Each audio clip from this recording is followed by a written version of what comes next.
transnationaux structurants, tel est le défi que je vous invite à relever.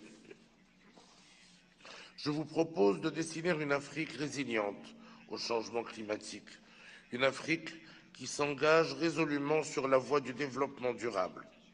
C'est une Afrique qui utilisera ses ressources de manière optimale en respectant les équilibres environnementaux et sociaux. C'est une Afrique qui agira en vue d'un développement inclusif, en accord avec ce qui fait son identité, la culture de partage, d'équité et de solidarité. Avant d'aller plus loin dans mon propos, je souhaiterais soulever un point essentiel. Certes, le discours que suscite à juste titre le devenir de notre planète et l'intérêt que lui porte en particulier une société civile agissante sont bien réels. Mais existe-t-il pour autant des objectifs communs dans l'action? Je voudrais examiner à ce propos deux éléments fondamentaux. D'abord, il y a entre le Nord et le Sud une disparité de culture en matière d'environnement.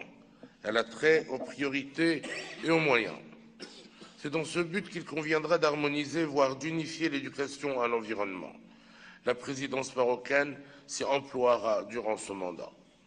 Par ailleurs, il faut rappeler que le temps de la colonisation est révolu, qu'une décision imposée ne peut être productive.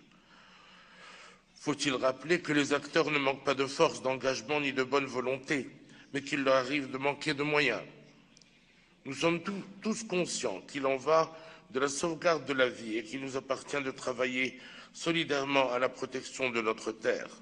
Voilà pourquoi je souhaite que se mette en place une convergence de vues dans l'action.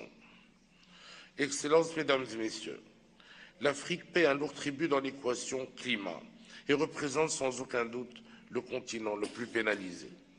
En effet, la hausse des températures, le dérèglement des saisons, les sécheresses à répétition appauvrissent la biodiversité de notre continent, détruisent